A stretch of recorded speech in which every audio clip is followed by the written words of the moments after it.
Hello, this is the Prince of Macedon, and I'm doing a commentary video on the Gallic Countryside. For this battle, I am the Britons, and my opponent, Totor, has chosen the Macedonians. In a previous battle, I told you that I don't use chariots, so if you ever see me using the Egyptians, Pontus, Britons, or the Seleucids, I won't be using the chariot units. Although it should be said that the Seleucid chariots are pretty weak.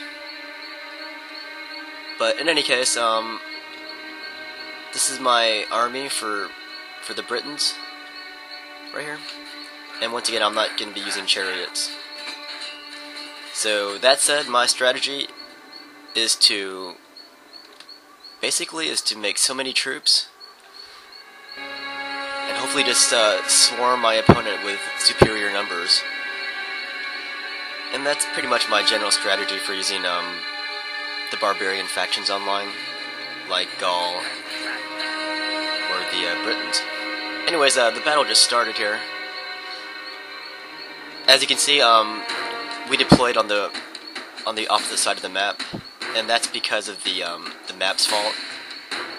People tend to deploy on the opposite ends. It's completely incidental. Anyways, I was assuming my opponent would deploy up here. That's why I have deployed on this side of the map.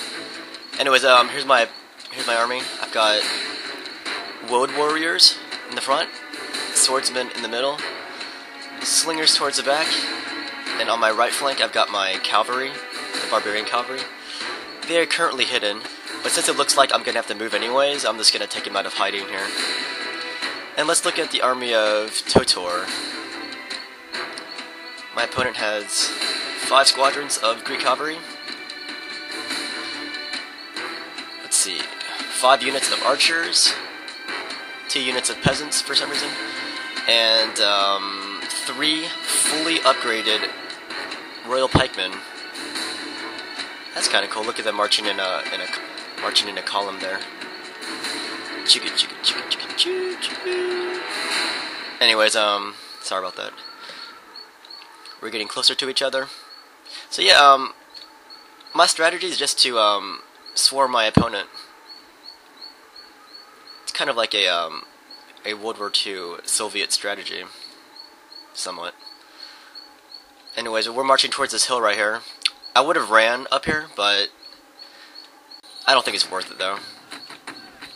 Anyways, it seems really quiet right now because we haven't met each other yet on the battlefield.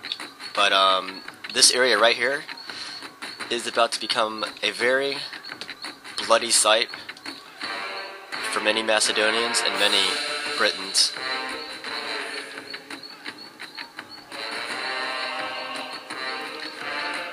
So, the trouble against my opponent would be his archers and his fully upgraded royal pikemen. His cavalry, I'm not too worried about them. Well, I'm a little bit, but they're not upgraded. So, I'm not too scared of them.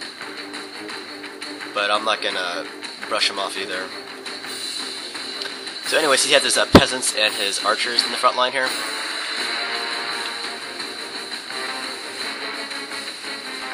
So he's going to force me to fight against the range of his archers. And they will get the first shot against me. So I have to rush my slingers forward here. Rush my slingers to their deaths. Anyways, my opponent sees this as an opportunity to attack my slingers, who are far ahead of my army, as you can see. But this was actually excellent bait for luring his cavalry. So now I'm going to chase him out. Now I've got his cavalry on the run. And that guy better run. It's too late now though. Look at the carnage from on top.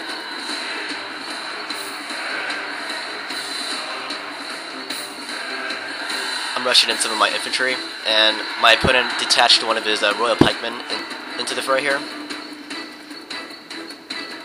but he just lost his cavalry. There they go.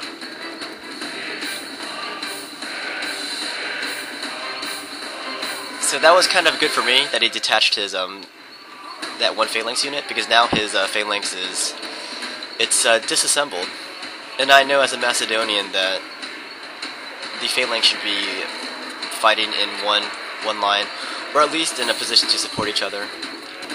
So I'm gonna try to swarm this guy now from all sides. I routed one of his peasants there. Alright, so he brought in the rest of his phalanx troops. So I guess his mistake wasn't that costly, but he still shouldn't have detached like that. Anyways, here's what the carnage looks like.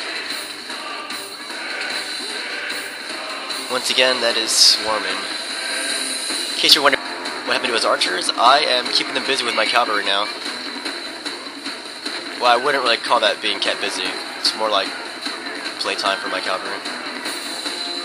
His archers are scattered now, and I'm gonna deal with his royal pikemen. These guys are gonna be a pain in the butt, because as I said, they are fully upgraded.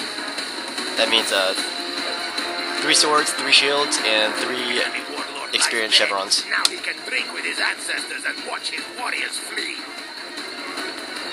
Alright, some of his royal pikemen are displacing, or they're retreating, I mean.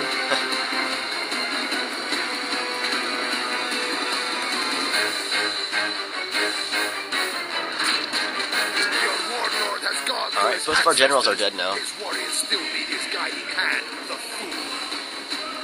But I don't really care. Okay, I'm losing some Briton units now that are starting to rout. Actually, a lot of them are. Look at these guys. These dudes are taunting these Macedonians.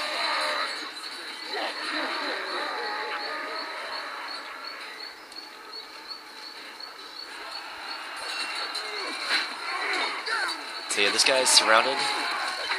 Yeah, he has really good units, infantry units, but he's outnumbered. So this is the contest between quality and quantity.